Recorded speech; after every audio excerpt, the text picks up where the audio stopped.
best part about the queer community is that you can't kill our hope. It may be like, you just gone through everything, but like there's still that tiny, undying piece of hope that it'll get better because it should be better. Where are the quiet gays? Where are the quiet gays supposed to go? Hi. Oh my God, your hair is beautiful. Thank you. I got a haircut. It looks dyed too. No What? dye. Oh, it looks great. Did you get some layers? Yes, and I got these little bangs. You got money pieces. They are a butterfly cut. Oh, like, who is she? I don't know. You look so cute. Thank you. It looks like really fresh. Thanks. That's probably why I thought it was like colored. Like it looks slightly darker. Maybe it's just the light in my room, but I was gonna say, do you have like a light on? Because I do have a light on. Okay. I don't know where my light is because I was like, I'm looking real faded over here and you're looking so fresh. I did it on my one day off when they shut off my water, and I was so panicked because I needed to I've worked 85 hours this week. Okay. What? Yeah. My last 2 days were 17-hour days. I got off at 2 a.m. last night. 85 hours, Haley. Isn't that actually insane? But yeah, really insane week. But here we are, and I have super sexy celery juice.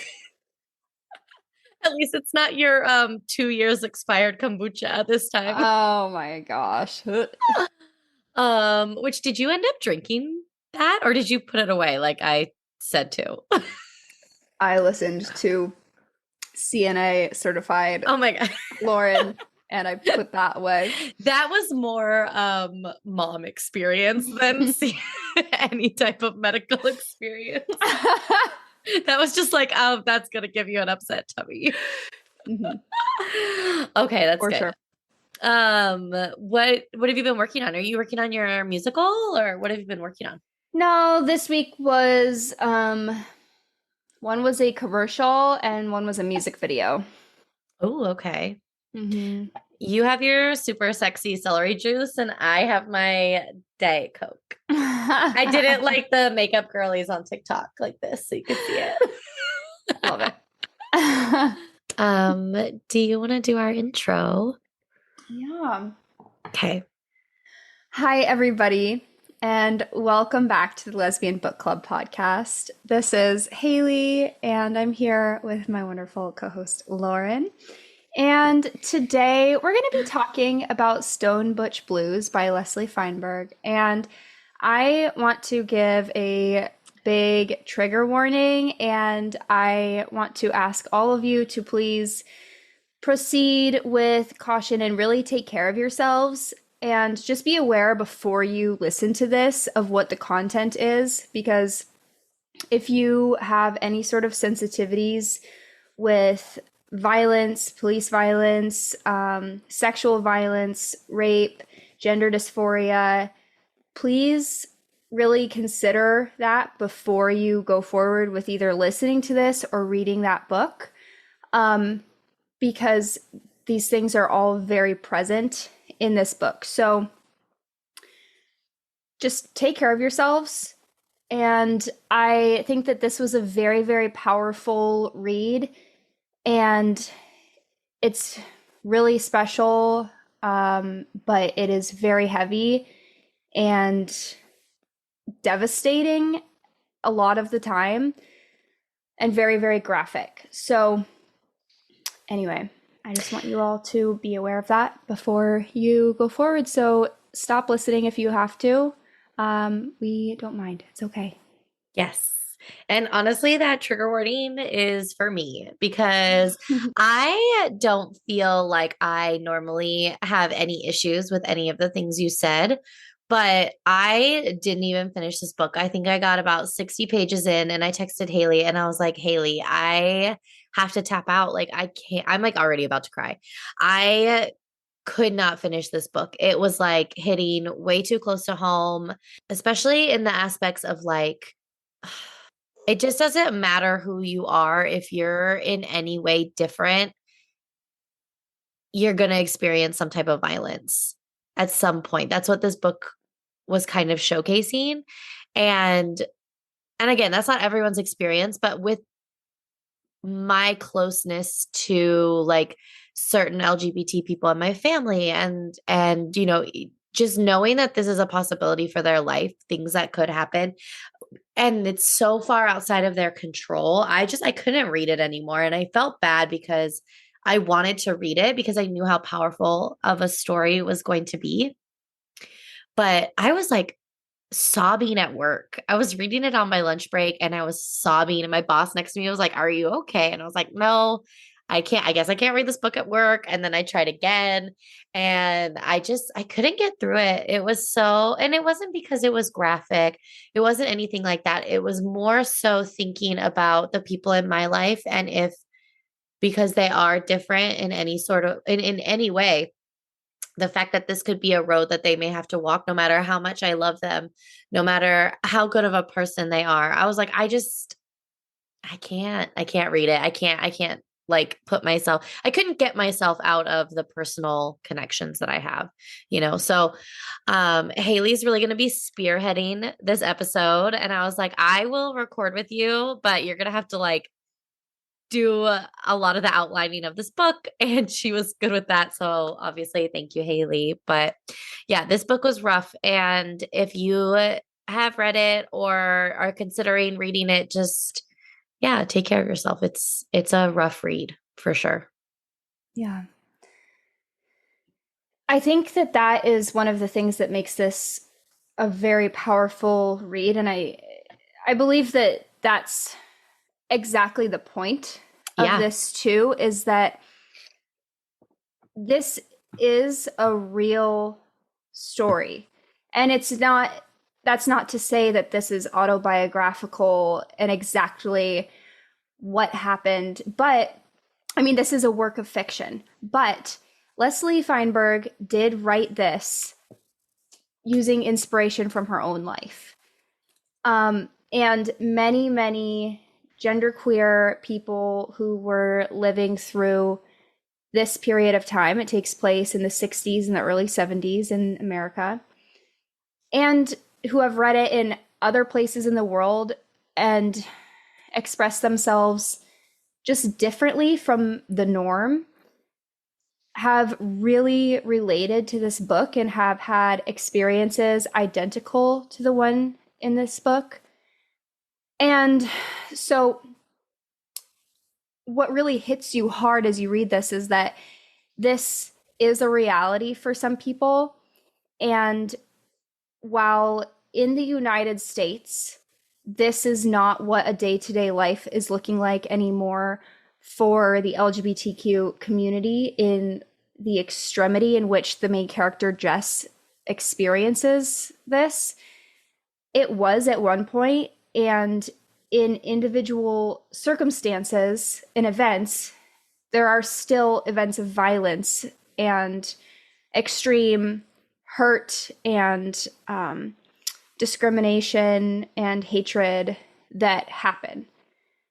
And it's devastating and it's life-ruining and it's terrifying. And so it really can hit you very, very hard reading this. It just came from a place of truth. And I think that that's something that the most moving pieces of art have. Like that's the most important element. That I think any piece of art that really captures people is because it has truth to it. And that's why this book has captured so many people. So Leslie Feinberg passed away in 2014. She had Lyme disease, but for her spirit out there somewhere, I just want to extend a big thank you to her Yeah. Oh, I'm getting emotional. I know. I'm in like a very vulnerable and emotional space right now, just thinking about like the 60 pages that I read. I can't even imagine what the rest of the book encompassed. And I do think this book was and it has been so powerful in the LGBT community space because it really did make genderqueer people feel less alone, to Mhm. know that their experience wasn't an isolated experience and that it wasn't their fault that they went through these things. It wasn't that something specifically that they ever did that resulted in their trauma. Like it wasn't, I think it made them feel very seen and understood and gave them a sense of community to find somebody else who put down in words what they had experienced. Yeah. So, yeah, definitely a powerful piece of art. And maybe when I'm a little bit older and out of this current state that I'm in, like maybe I'll be able to read it. I hope I do. But yeah, I think it's going to be an interesting conversation, like the dichotomy of me not having read the book and you having read the book and you bringing to light everything that she talked about. So I'm Mhm. excited. I'm looking forward to this conversation. I feel like we're going to cry. Yeah. And what I want to do as we talk about this is I don't want to rehash the traumas of the character. I don't want to kind of like go through it as a plot necessarily because so much of it is just violent event after violent event. And I don't want to put listeners through that. I don't want to put you through that. I don't feel like even though Jess Goldberg, that's our main character and who we experience this story through, we experience this story through her point of view. Even though she's fictional, I don't really want to put her through that either and like rehash her traumas. Yeah. And so, what I do want to do in this episode is I want to talk about the main things that I was really taking away from this story and talk about some of the people, the characters in this. So, and some of the passages that really stuck out to me. So, Okay. anyway, that Great. is what all of you can expect from this. Yay. No, good. I love that. I don't want to, yeah, we don't need, I made it through like 2 or 3 episodes of violence in the first 60 pages, and that was enough for me. So I Yeah. appreciate your take on how to do this episode because I trust you. Oh, I have a question. So the yes. book opens up when she is kind of a teenager. Mhm. Where does the book end? So, yes, we start with Jess as a teenager, and at this point, Jess is identifying as a girl, but she's very, she's questioning her gender a little bit. She, at one point, is like trying on her dad's suit and looking in the mirror, but she has no examples around her of anybody who might be like her. Yeah. Until she drops out of high school after a violent event happens to her, and she feels unsafe returning to school. And this event is a result of being different. And she moves to Buffalo, New York. So that's her next stop. And she spends a very long time in Buffalo. I think she's there for 12 years. And in Buffalo, her perception of her identity is really changing a lot. Just to kind of give a timeline here of what Jess is going through throughout this book. She, in Buffalo for a while, is identifying as a butch and still a woman, and she calls herself a he, she, which is actually a term that she takes on for herself, but it's used in a hateful way by just regular people who see her as something that's in between. Yeah. And that they are unfamiliar with and they just aren't sure what to do with, so they call her a he, she. and it's not used kindly, but she does not have the vocabulary to have any other sort of name for herself. And so she takes this term that other people are hatefully calling her, he, she, and just uses it for herself. And that's what a lot of these other butch lesbians are doing as well, butch women.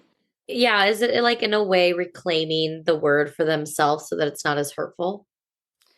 In a way, but it's still, I wouldn't even call it a reclamation Okay.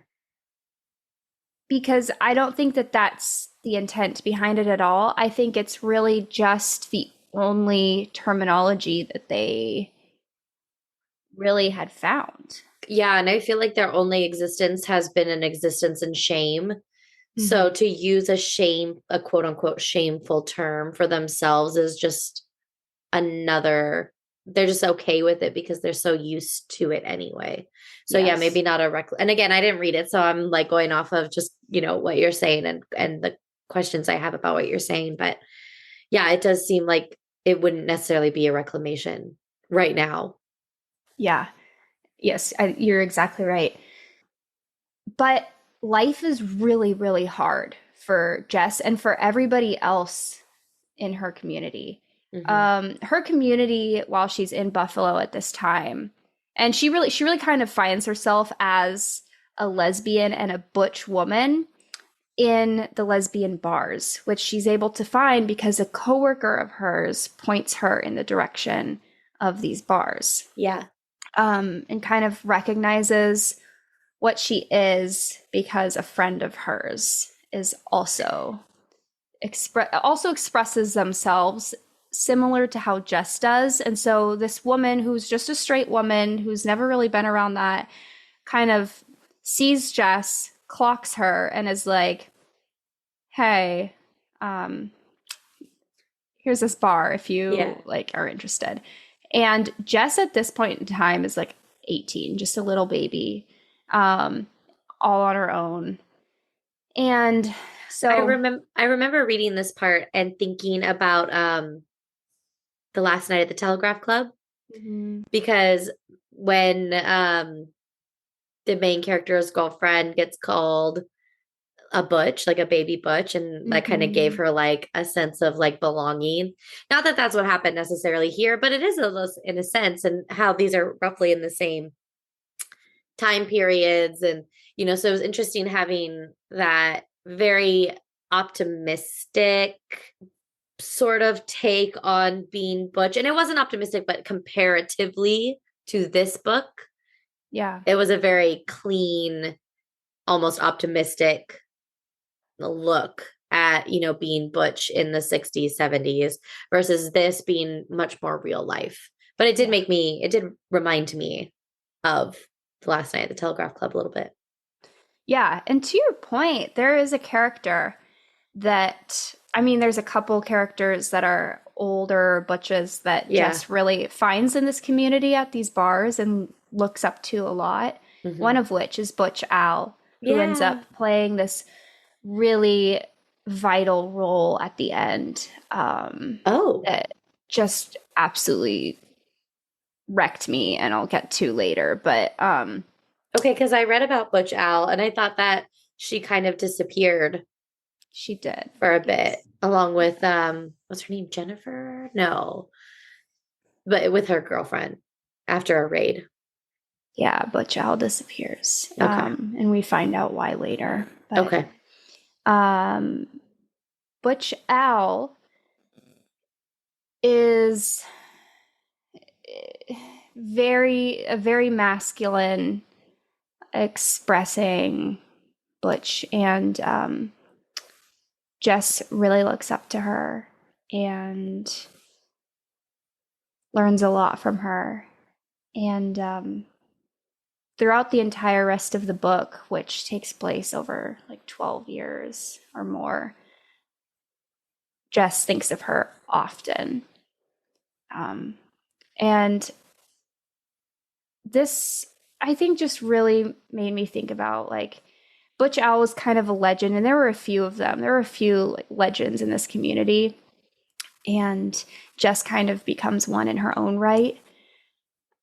But these are figures that become legendary within the community because they have found a way to be themselves, even with the way that the world is around them and the way that the world just is relentlessly against them.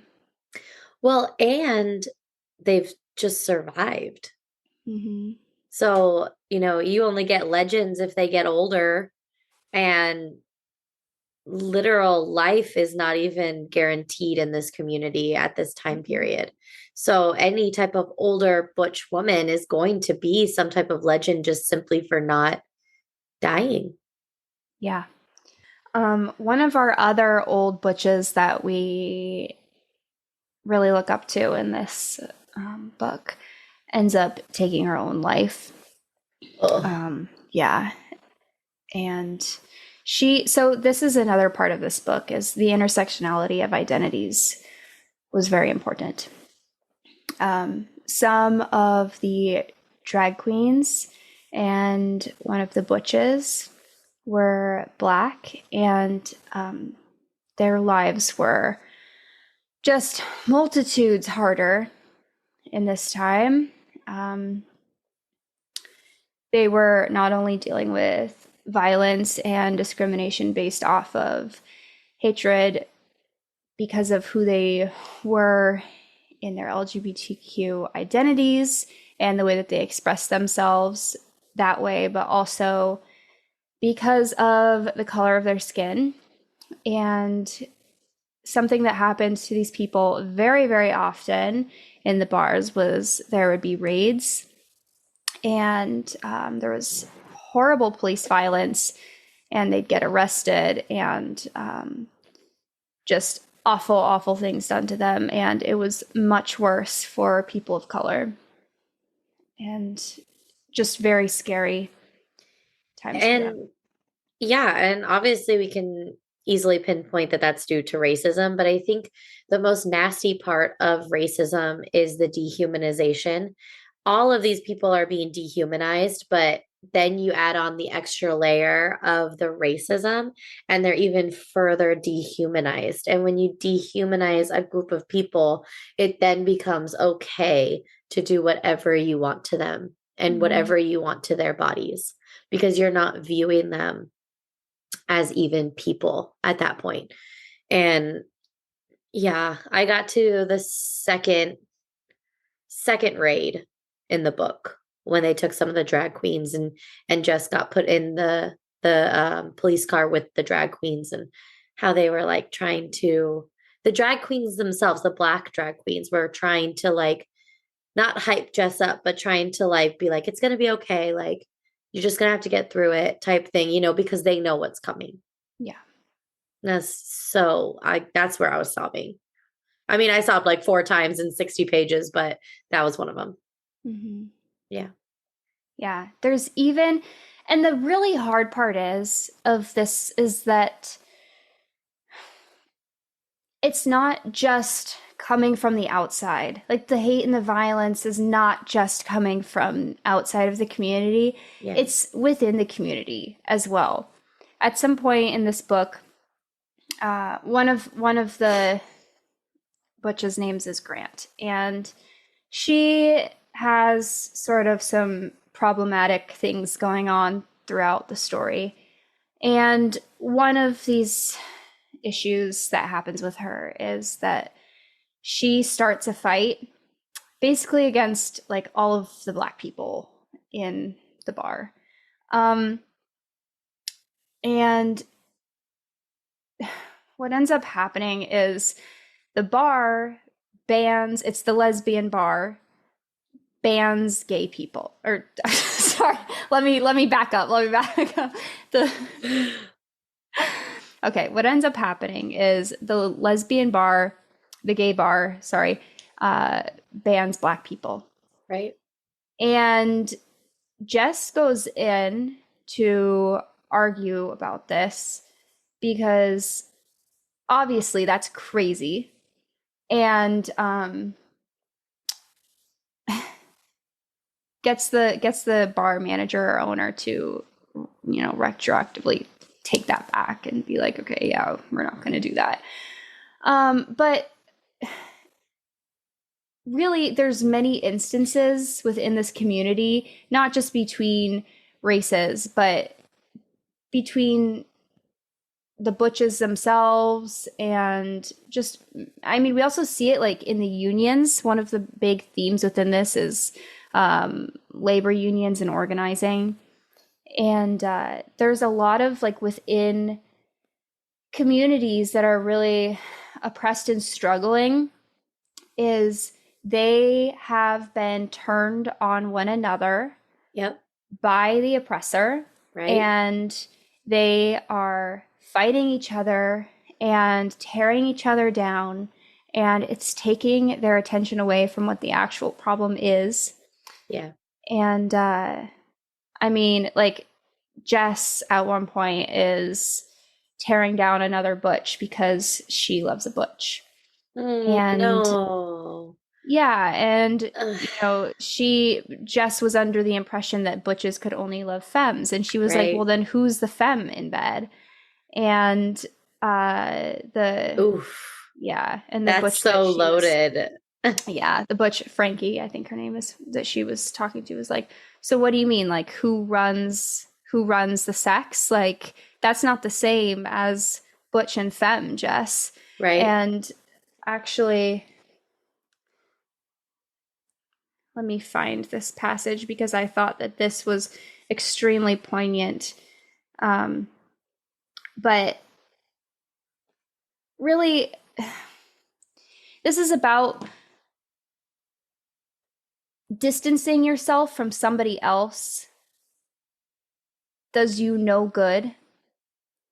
Because if you are distancing yourself from someone based off of like some flaw that you think that you see in their identity, you're looking in a mirror, and you're taking down the entire community, and you're taking down yourself with your own judgment. Yeah. And I do. So, man, I have like so much I want to like talk about in everything you've just said, because, when it comes to infighting within oppressed groups, that's exactly what the oppressor wants. And in this case, it's, the white upper class that wants everything to be status quo.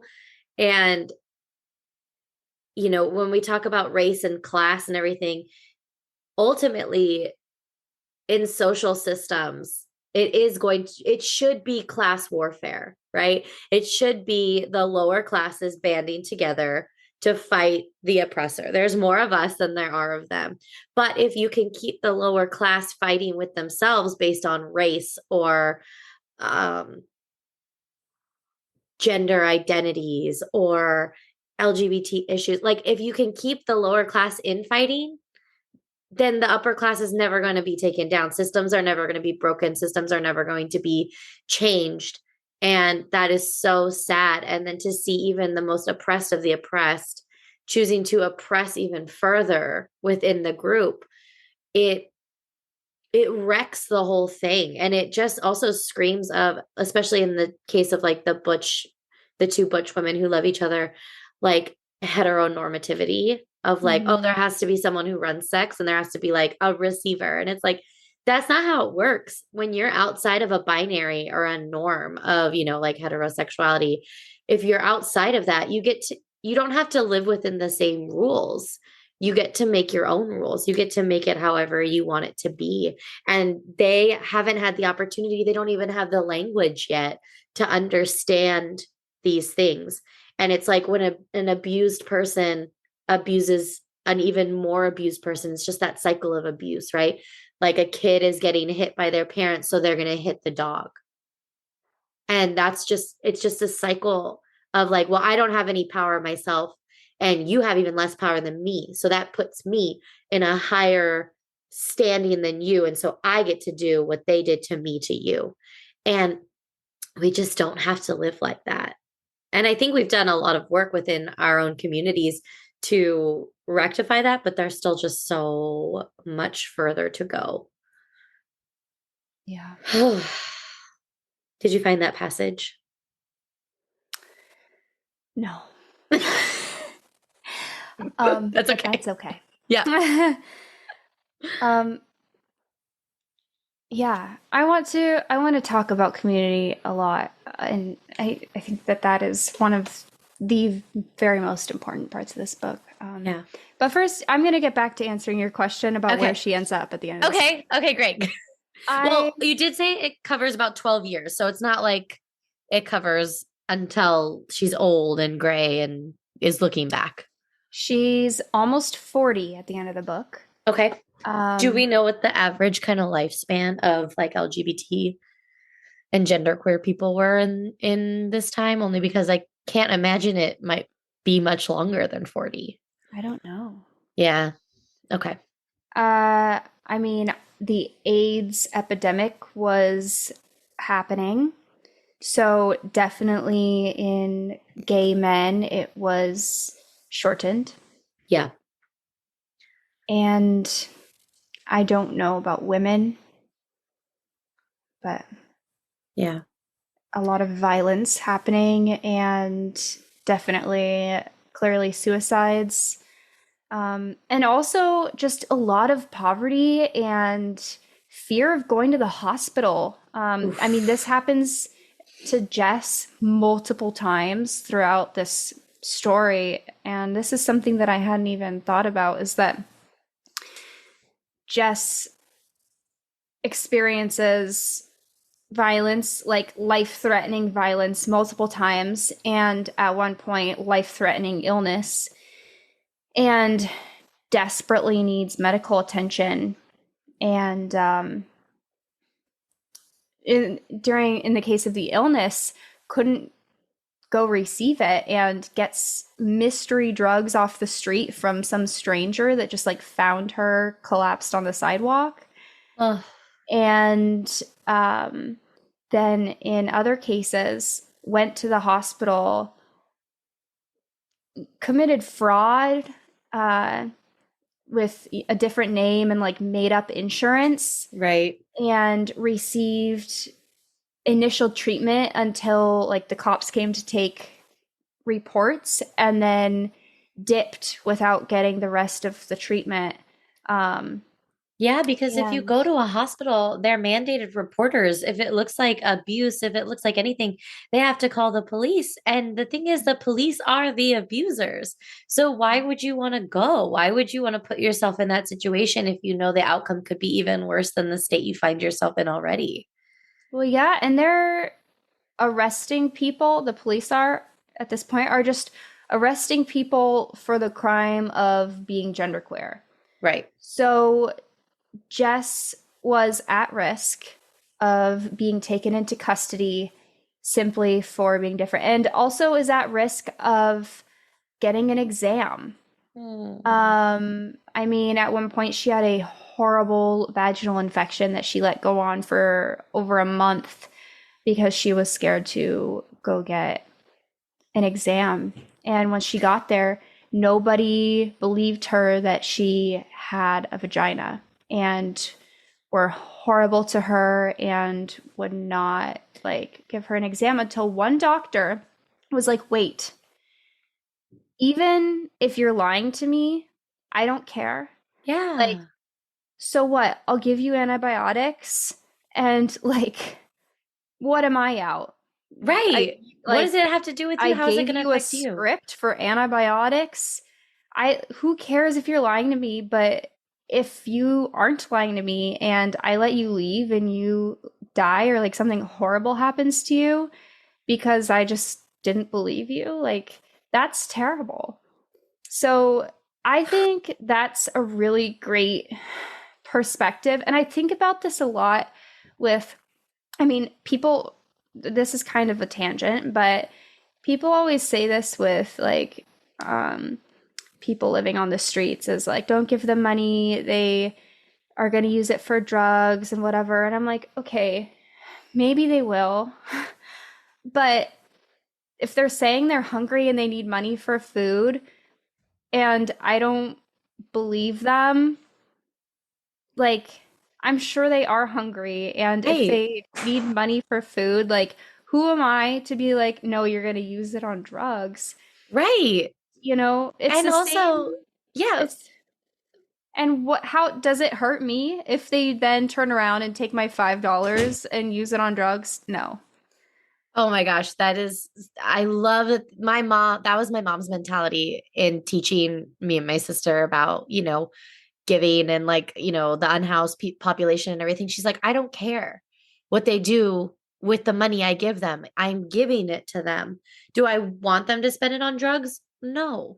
Do I want them to go buy some food? Yes. But also, they are addicts with no access to help. They do need drugs to live. And I'm not, it's not, it's your moral and judgments do not come into play when you are trying to help someone. Mm-mm. Give them the money. Mhm. Then it's theirs and they can do with it as they please. I'm not putting stipulations on it. It's almost like when it looked like love and unconditional love, right? You're not putting stipulations on it. It's you need this. I have this. I will give it to you. Yeah. It doesn't hurt you to do any of that. Like the doctor, it doesn't hurt that doctor to write that script. Mm-mm. And the fact that people withhold that, it's okay. My Bible college, it's Jesus and the Good Samaritan, right? Yeah. All the religious people passed by this Samaritan because he was a Samaritan, literally cultural, racial issues, right?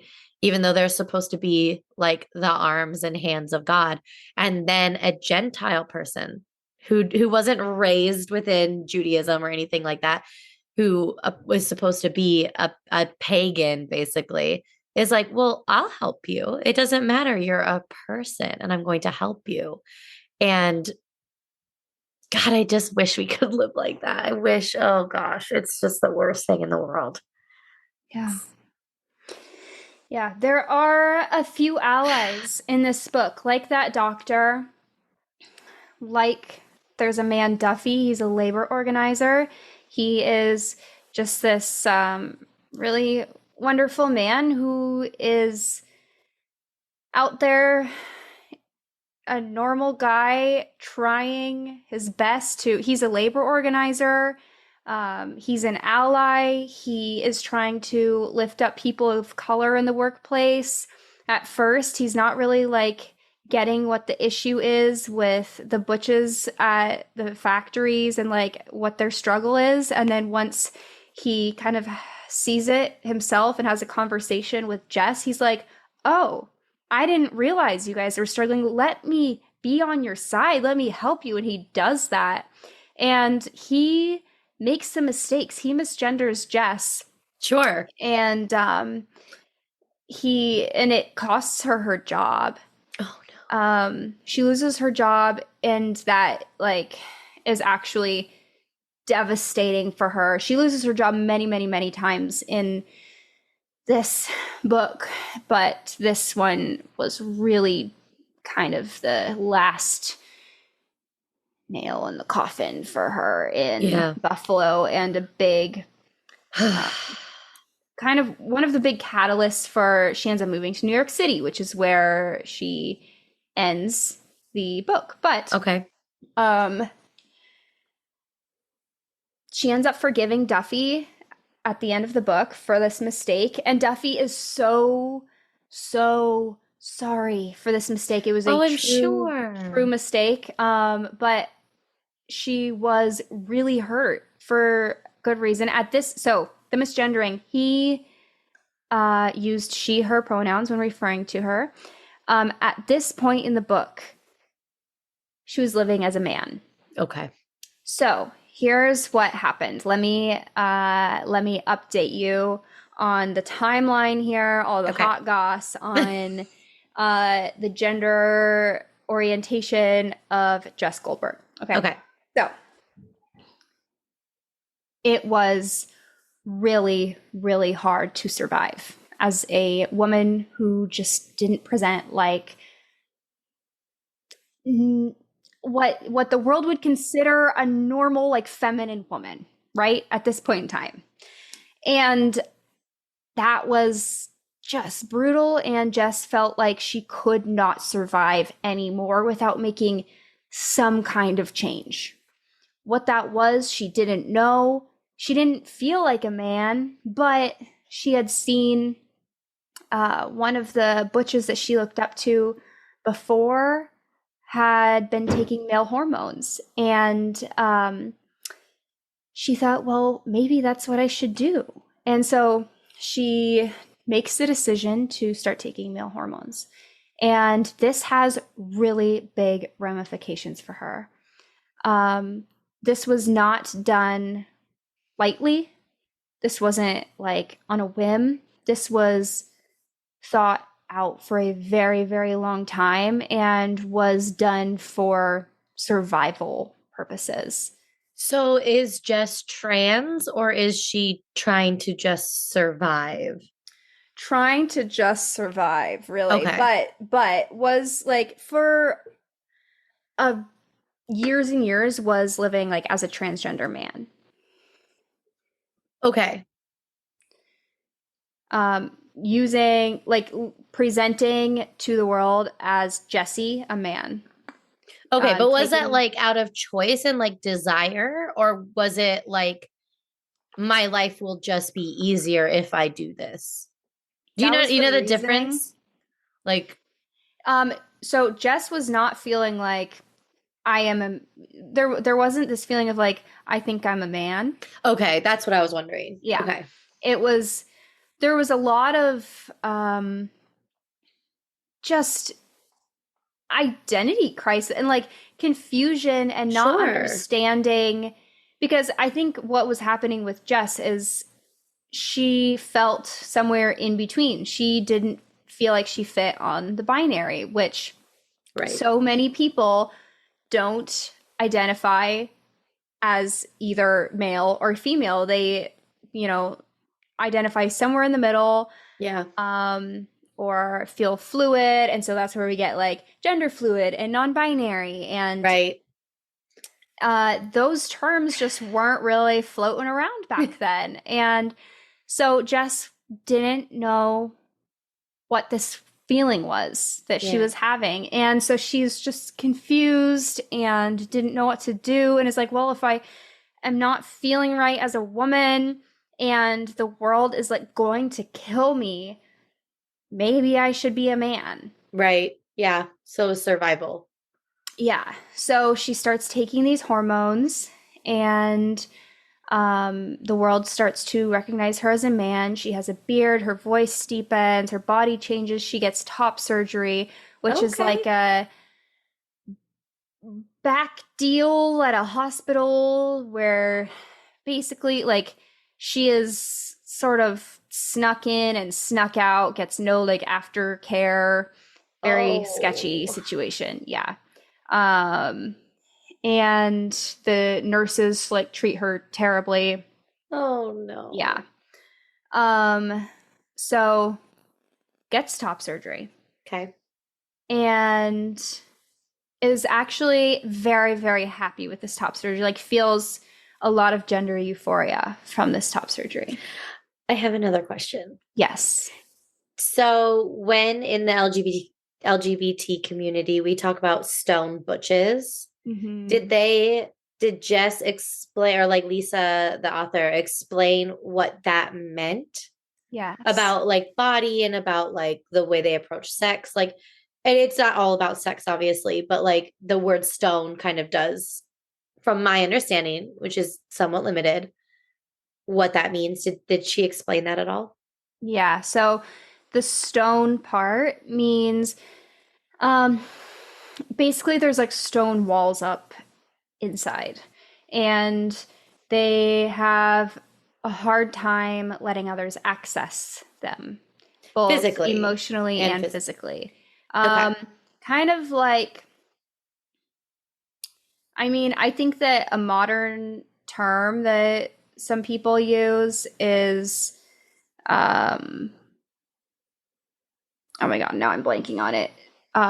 Touch me not. Yeah. That's exactly what I was thinking and how I have understood the word like stone, and normally it's used with Stone Butch. And I feel like it can be a preference, but it Mhm. also can be just from being so disembodied in your own body. The reason I thought of it when you're talking about the top surgery. Um, and yeah, so I'm glad that they explained that, because then that also plays into like probably why Jess was so upset about that Butch couple, because she's like, well, I just don't understand how anything works then, because this is my understanding of like sex and the way it works and within, but I just feel like it could come from her having to be so disembodied in her own body because of all the rape and trauma that she has endured. And yeah, I'm just glad they explained it, because that also like makes me happy when she gets top surgery. It makes her feel more embodied and Yeah. more like her body fits her, you Yeah. know? Hmm. Okay. Okay. Timeline Yes. stuff. Yeah, so for a long time she's living as a man, going by Jesse, and eventually big a big consequence of doing this is her girlfriend Teresa breaks up with her. Um, Oh, no. yes.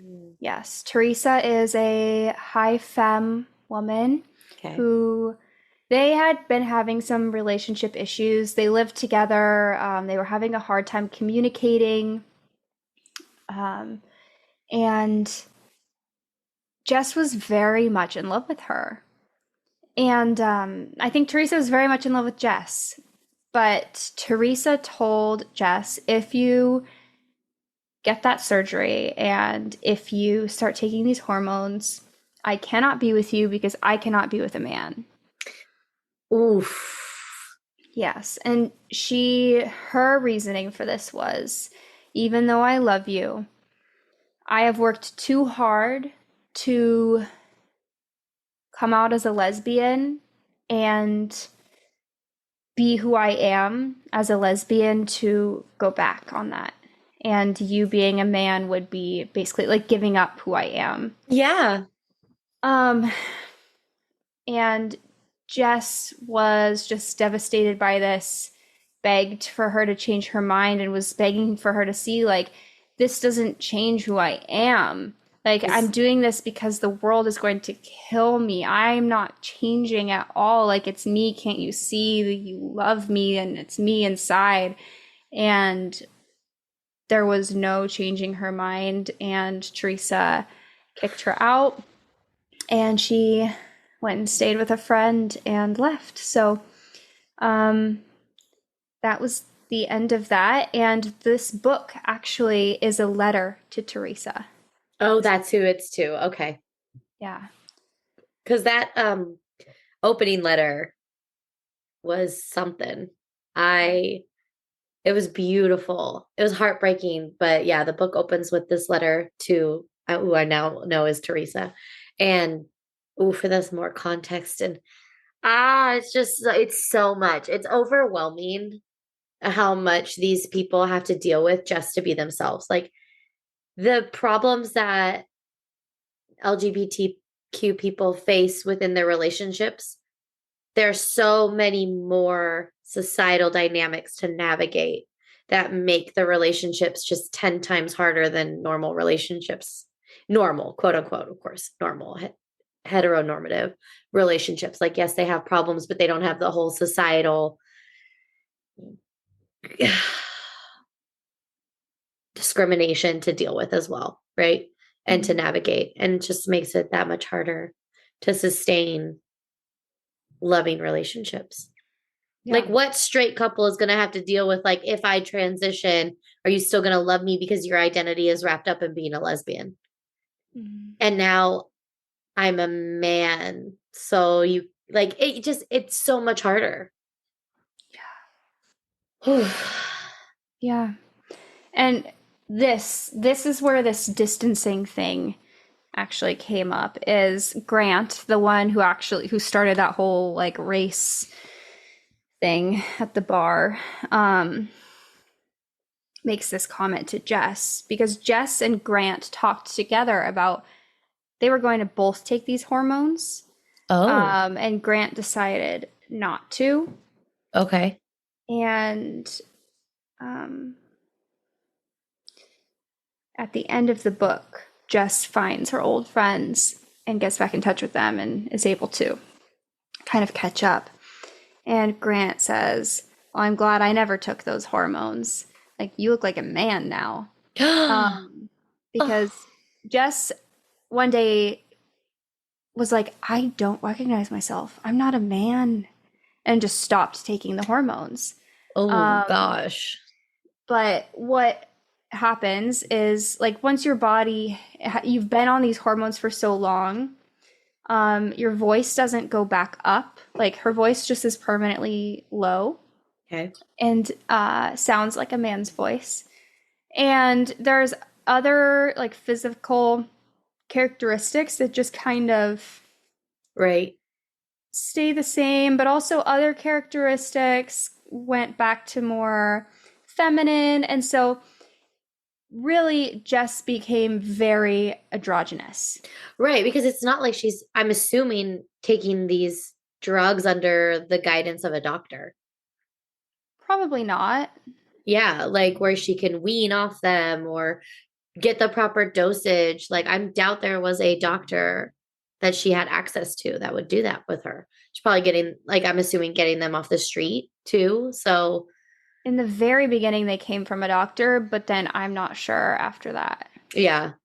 And they're expensive and insurance doesn't cover them. There's just so many issues. She doesn't have insurance anyway. Right. Because she can't keep a job because she keeps getting fired. Yeah. Oh. But Grant makes this comment to Jess, and Jess says, how far are you willing to go, Grant? How much of yourself are you willing to give up in order to distance yourself from me? Grant's face betrayed her. She had felt my power for a moment, and it aroused her. I knew it had. I could see it in her eyes. And I'm just gonna skip a little bit, but Yeah. I remembered how she forced the men in factories to show her some respect. Slowly, her belief that she deserved it had eroded, and suddenly my own words echoed in my ears. How much of myself was I willing to give up to distance myself from her? You know what I remember, Grant? Everyone looked up at me. I remember when we unloaded frozen food on the docks near the lake. And that was just beautiful, I think. I mean, she's pointing out to Grant, like, we're on the same team. You might think we're different, but we're not.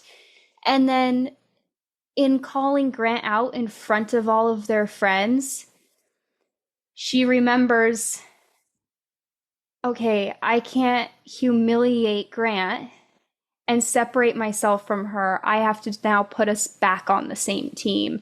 So I'm going to bring back this memory and recreate this sense of community. Right. Yep. That's what a leader does. Mm-hmm. And that's what Jess is. And I mean, she unofficially is a union organizer. Okay. And she becomes kind of a legend in the lesbian community. And at the end of the book, she gets up and she speaks on a whim in front of a huge crowd of people at Oh, wow. a rally for gay rights and in New York City. And she just, I think she does not recognize this quality in herself at all, but she is a leader. Yeah. And it's born out of a desperate need for change and togetherness because she's so lonely. Yeah. Ugh.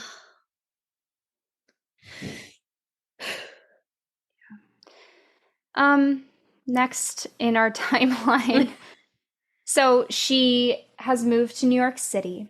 Okay. And she is struggling to survive. She has nothing.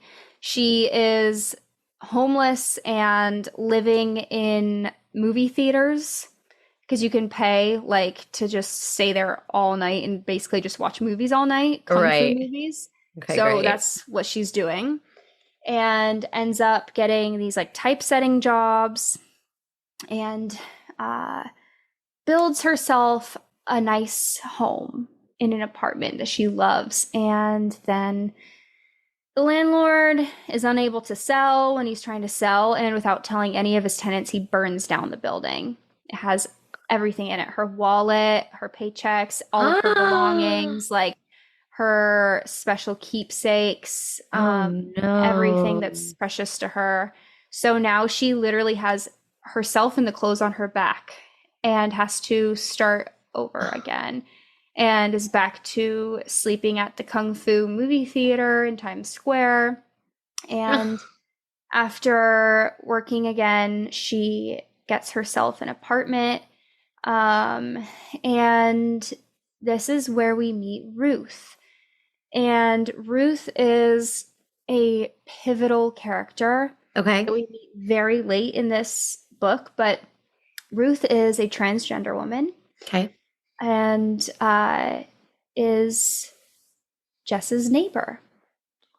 And at first, Ruth is not wanting anything to do with Jess Okay. because she perceives Jess as a man, like most people do. Right. It's like a double-edged sword. You Mm-hmm. kind of lose out on your community because now you're a straight man. Exactly. That's exactly what's happened to Jess. She's not allowed in lesbian bars anymore. Right. She, like, Even though she probably nobody, still identifies as a lesbian. We yes. talked about that. Yeah. Yeah. Nobody lets her in because they don't see her for who she is. Right. Yeah. So Jess is like desperately trying to connect with Ruth, and Ruth is not having it and is really kind of like rude to her, which I Is get it. Ruth like Like, femme? Like more femme? Like yeah. a femme trans woman? Okay. Hmm. And eventually Ruth warms up to Jess and they get this just beautiful, beautiful friendship and really save each other's lives. Um,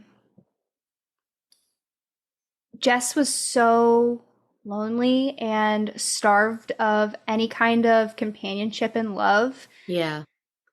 And Ruth brought warmth into her life. And Jess's apartment was literally like covered in dirt because they live above the railroad tracks and had only an air mattress in it. And that's it. And Ruth saw that and helped her like make it into a home and put color in it and fed her. And Jess at one point gets just like almost fatally beat up, and Ruth nurses her back to life over the course of weeks. And at the end, they end up going back home. They're both from upstate New York. They go back Okay. home, and we see what Ruth's home is like. She's from a very rural area, vineyard area, Okay. and her family calls her by her dead name. So it's a No. very interesting dynamic happening here because you can see that they desperately love her. Her family Right. does. And they accept her as trans. They use her pronouns. They love her. They tell Jess, like, take care of our girl. Um, and they still use her dead name. That's Um, so interesting. They'll yeah, use her pronouns, but not her preferred name. yeah. And she says something really interesting to Jess that I really thought was, super on the nose for so many people, almost probably just about everybody, Yeah. is that she was scared to bring Jess home to be around her family because she was like, if you like them, I'm going to be angry at you for not seeing how they've hurt me. But Right. if you don't like them, I'm going to hate you for not recognizing their worth. Right. Or recognizing how far they've come to love me. Mm-hmm. Oh, see, just problems that hetero people like or non-gender queer people even don't have to deal with. Yeah, it's so nuanced. Ugh, yeah. And I mean, I know a lot of families with trans kids, like sometimes they have to go through the grief process to accept like who they once were is now they're now somebody else, and like this is a new name that they have to start using, and sometimes there's going to be mistakes, and Yeah. like maybe a mom has given this name and now she has to grieve this name and use this new one, and it's not always like an easy thing, Right. but I mean, I think it's like a big way to show that you love somebody is Yeah. to express like, hey, I'm going to use It's this what name that you've chosen because I love you and I see that this is how you feel about yourself. it's everything that Jess had been looking for. That unconditional love from like Teresa, right? Mm-hmm. That of just see me and Yeah. love me regardless of my name, regardless of anything. Like in order to truly love someone, you love them in every iteration of who they are, Mm-hmm. regardless of anything, Yeah. because you love that person. You don't love their gender. You don't love their sex. You don't love their anything, just who they are at their core. Yeah. Like, makes me think of Mr. Rogers being like, I love you just for who you are. And like Mm-hmm. how that changed so many kids' lives, Yeah. gave them a sense of belonging and I'm okay however I am because somebody loves me no matter what. Yeah. Yeah. I know. This is really hard to get through, Haley. uh, okay. Um, I want to talk about, I mean, we've already kind of talked about this a little bit, Yeah. but I want to talk about community and the way that the characters find each other and lift each other up, and also the absence of community at some points in this book and what that does to Jess and to other characters, Okay. and why there's an absence of community. Does this play into how Big Al comes around? Because I'm very interested in that part of the story. You know, it doesn't really, Okay. um, but we can talk about Big Al right now. Okay. Do you want to do that first? Sure, we can do that. Okay. Because So, how did Big Al or Butch Al, not Big Al? oh, My bad. You know what? We needed a little bit of a laugh. How did Butch Al come back into the picture? um, yeah, this is really horrifically sad. Oh, Um, great. yeah. So Oh, no. Okay. I have like, Jess, yeah, Jess went back to Buffalo looking for Butch Al because she wanted to tell Al the difference that she made in her life. And she knew that Butch Al was getting old and she wanted to do it before she died. okay. And she wanted to just say, like, thank you, I love you, essentially. And she had a really hard time finding Butch Al. Nobody knew where she was. So she found Butch Al's ex-lover, Edna, Okay. who's also her ex-lover and her friend Jan's ex-lover, which Oh, I it's like mean, the chart. messy. Yeah, super messy. Uh small Community. communities. Yeah. It gets messy. But anyway, um so Edna will not tell Jess where she is because she doesn't want Jess to go see her. And Oh, Jess no. is like, screw you. Like, who are you to tell me that I can't go there? You can't withhold this information from me. Like, what's wrong with you? And finally, Edna's like, well, fuck you. Like, she's at the institution. And and she got institutionalized. Oh Her family, no. yeah, her family forced her into the psych ward. Right. Like, well, it's not even a ward, it's It's like like, the whole like loony bin. right, the asylum. Yeah, the asylum. Yeah. I couldn't think of that word. It's okay. I know it from Tortured Poets Department.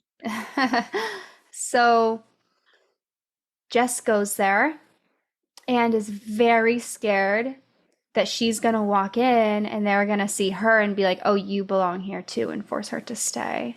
Oh, Um, but Butch Owl had been there for so long, and presumably since that arrest, and her family had her committed against her will just because she's different.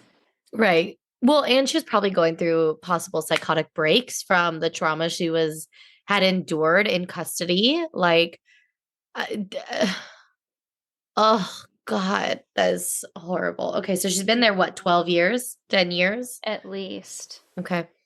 So Jess gets there and has to like really convince the nurse to let her see Al, has to lie and say that she's Al's nephew. And the nurse is like, "You can't, like, come back another time." And she's like, "No, like, I flew here. It's really important.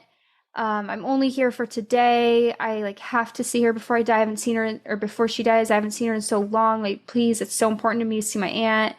And so the nurse is like, "Okay," and takes her back there. And there's this old woman who Jess refers to as the Oracle, who is just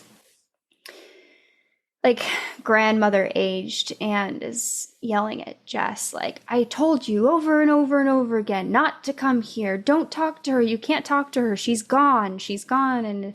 And Al is like in this wheelchair, is tied to a wheelchair, staring out the window. And the nurse is like, "She had a stroke. Her arm and leg don't work. She doesn't talk. Like, you can say hi to her, but like she's not gonna listen. She's not gonna hear you or talk to you. Like, Right. she's not there." And Jess is like, "Oh, okay." So she sits down next to Al, and Al like looks at her, doesn't seem to recognize her, just starts talking to her, and all of a sudden Al recognizes her and gets so angry, and she's like, "No, I was gone. Don't bring me back. Don't bring me back." Oh. Yeah. And then that's when Jess is like, "Oh, Al, I'm so sorry. I didn't realize like this was selfish of me. You were gone in a safe place, and I'm like bringing you back. You can Right. go. Like, I'm sorry." And then all of a sudden it's like Al comes back. Like, Al. And Al really sees Jess and is like, "Jess, it's you. You look good," and is actually talking to her for like I don't know, a few seconds, and all of a sudden she's gone again, and it's this angry face. It's like, "No, don't bring me back. Don't bring me back." Right. And then just looks back out the window and is just gone. Oh. And that was Butch Owl. And Jess leaves and is just reflecting on this with one of her friends, and is like, "I am so scared that that's my future." And when Ed, that was the black butch that committed suicide, she was like, when Ed committed suicide, I was so scared that that would be my future. And right after that, she goes and picks up Ruth at her mom's house. And Ruth's mom makes this comment. She's like, "You have so much life ahead of you." This, like, she just, I can't remember exactly what she said, but she makes this comment that it was just so perfectly timed. And I mean, it's full of naivety about the horrors that they face out there, Right. but just the genuine motherly tenderness. Yeah, and she said it really believing that, like, you have so many good years Right. and they're gonna happen to you and you're gonna have a good life. And that was kind of like the antithesis of this belief that Jess has, that she has this horrible doom coming to her, because that's the example that she's getting from these women who are like her, who are older than her, and the ends of their lives. Right. And here's this other woman who's older than her, who's telling her, like, no, I'm telling you, like, it's going to be different. It's going to be good. And Right. Ruth says something to her where when Jess is saying, like, I just don't know how I can do it. Like, I need change. I just don't know what to do. I'm scared. Like, change has to happen and I don't know how to make it happen. Right. And Ruth says that things can seem so awful and scary, and then change can happen so rapidly that you don't even know what to do with it. Yeah. And really, I mean, just before this, Stonewall happened, and then, I mean, right at the end of this book, these rallies for LGBTQ rights are starting to happen. And so Yeah. this book ends at the beginning of this change. Yeah. And Ruth kind of was speaking prophecy here of this rapid change that was about to happen. And I don't know if it took place in the lifespan of Jess Goldberg, but man, I hope it did. I know that in Leslie's life, it certainly did to an extent. And while maybe not gay marriage, she was died just before that. Yeah. That makes me like think of like hoping that Jess saw this change. Makes me think of the very first queer field day that ever happened. Mhm. It was a beach one, and there was probably like 100 plus like openly gay queer people there. And there was this one woman, and she was like pretty masculine, but she was like in her 50s. And she was just like standing off to the side. Like she was Oh, obviously there for the event, but she was like not really participating. She was just like watching. And like she looked emotional. And like makes me emotional right now because I can like yeah, vividly see it in my brain. But she was just like watching all these young women, all these young queer women existing really without a lot of fear on the beach, playing games, socializing, you know, just existing within their perfect identity. And she was just like watching all of it. And oh, I know. And she was like, you could tell she was like tearing up at certain points. And it was just, I just remember thinking like, she probably never thought that this was something that could happen in her lifetime. And now she's here and watching it. And that was so impactful for me. Um, that's what it makes me think of when with the book leaving off at that like intersection of queer rights and, the not like the end of racial segregation and the civil rights movement. That's what I was looking for. Yeah, it makes me hopeful for Jess. And like I think that like we can get into community. I think the best part about the queer community is that you can't kill our hope. It may be like, you just gone through everything, but like there's still that tiny undying piece of hope that it'll get better because it yeah, should be better. yeah, Yeah. yeah. I mean, Ruth also says people fought for their right to sit at bar stools, referring to the Black people of America in the civil rights movement, fighting for equality. Yeah. And I mean, look at where we started as a country and where we have moved to, and there's so far to go. But hope and not losing hope at what the current state of matters is really important. And also, I think we owe a big thank you to especially the Black women in the LGBTQ community. Yeah. Because they were really the beginning and the organizers and the spark behind the beginning of, I mean, the Black women, the Black trans women, the Black drag queens. We wouldn't have anything without them. We wouldn't have rights without them. No, we wouldn't. So big shout out to them. It's so important that we don't lose hope and we lift each other up and we are kind to one another and we recognize the power in community and organizing and listening to the stories of one another.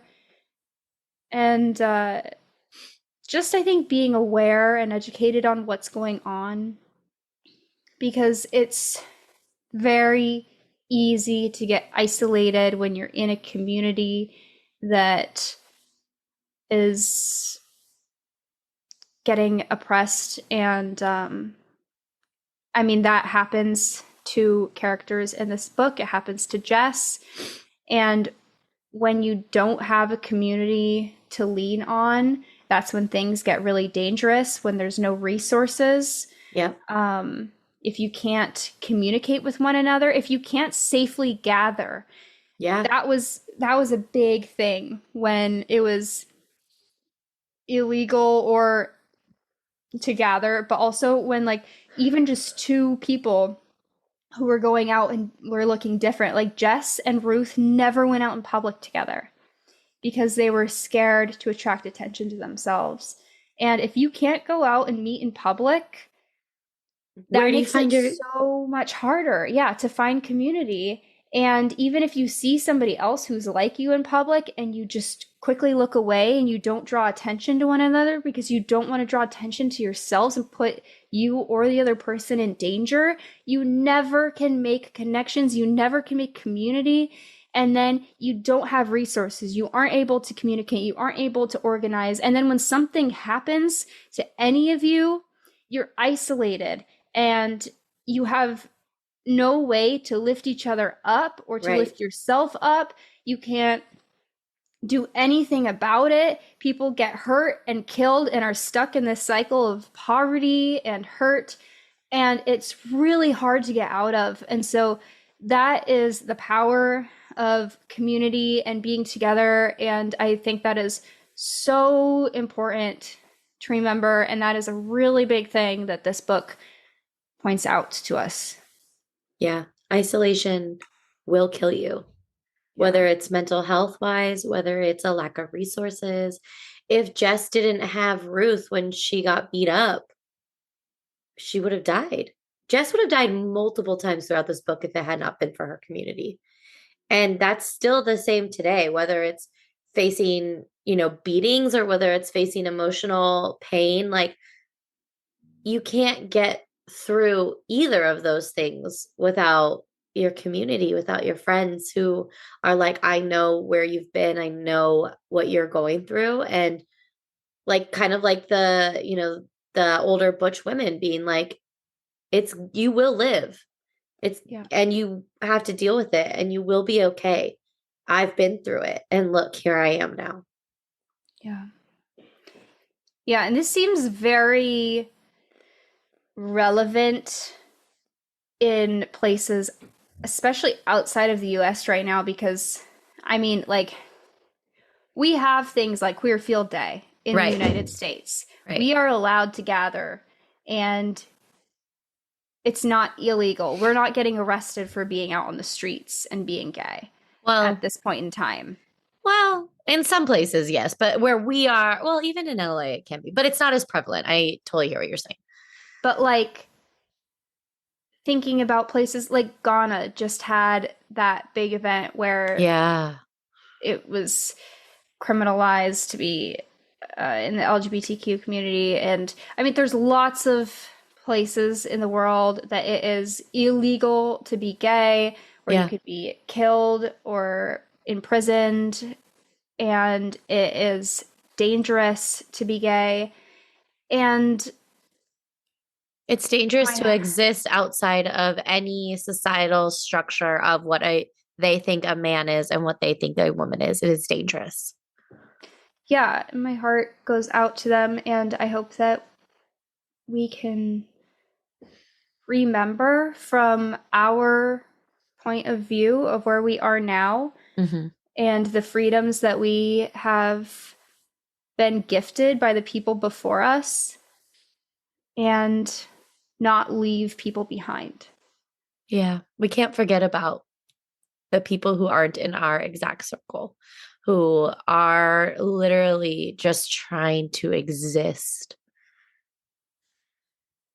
without being persecuted for it. Yeah. Yeah. And it is really, it can be exhausting to be worried about everything in the world that is like, there's Yeah. so much injustice going on. Eh, I don't even know like how to articulate how much awful stuff. Like I don't have to tell you guys, you know already. But Yeah. like it can be exhausting to remember all these people and not leave them behind, I guess is what I'm saying. And But it's it's like, important that we don't. yeah. And it's important that you don't feel powerless. I think that's the problem. When you feel powerless, you become immobile and you don't know what to do and you don't know what you can do or if you'll have any impact. But like, I think our podcast is a little bit of something. And, if you have resources to donate, that's this thing about community is you don't have to know the people in your community to donate resources. And any small act is not actually small. Mhm. Everything has a ripple. Everything it has an impact, you know?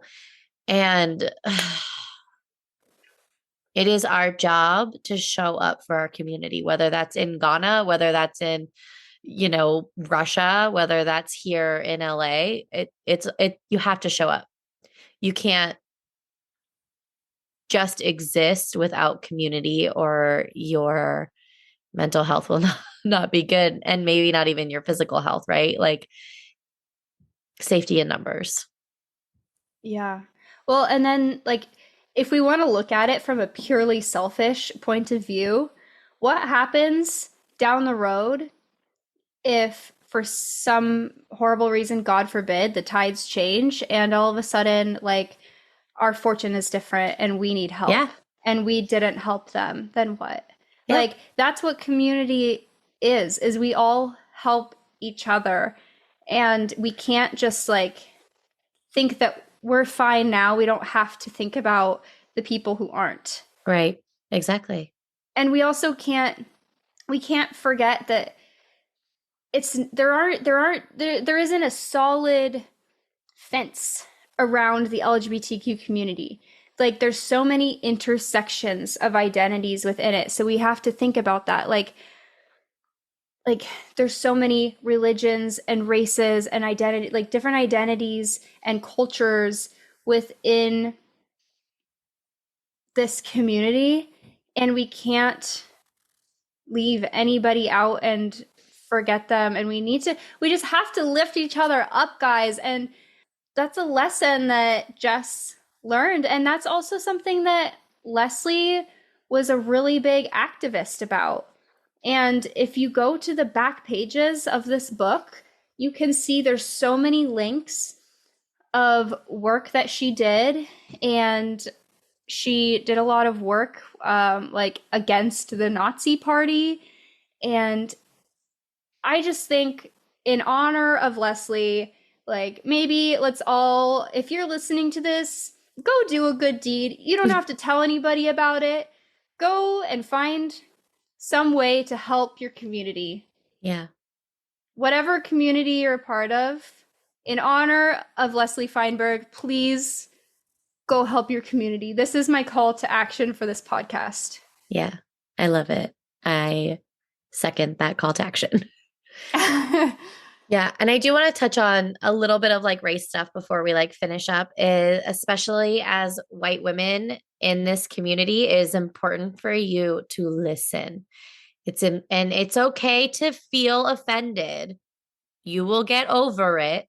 Do not react out of that. Just shut up and listen to people who do not have the same experiences as you. Okay? That's okay to do. And I hope you do it, because you will learn so much about your community that you had no idea existed. And you will open yourself up to beautiful stories that you could never even imagine or set your foot into. Just listen. You don't have to fill the space. You don't have to fill the space. You don't have to talk. Listen to other people. And that's all I have to say about that. Yeah. On that note, I would like to end this with a question that Jess asked Ruth, which is, if we lived in a world where we could be anything we wanted to be, what would you do with your life? And Ruth said, oh, I'd still sew. I'd dress people in their dreams so they could walk proudly down the street. And I'd cook for all the people who had ever been hungry. I wouldn't be afraid to leave my house. Oh, I'd love to explore this world. What about you, Jess? And Jess said, I think I'd be a gardener in the woods, just for children. And when they came by, I'd sit and listen to their wonderings. And the ocean would be nearby. I'd live in a little house on the shore. At dawn, I'd strip off all my clothes and swim. At night, I'd sing a song about the way life used to be. It would be such a sad song. It would make the grown-ups nod and the children cry. But I'd sing it every night so that no one would ever confuse nostalgia with wanting to return.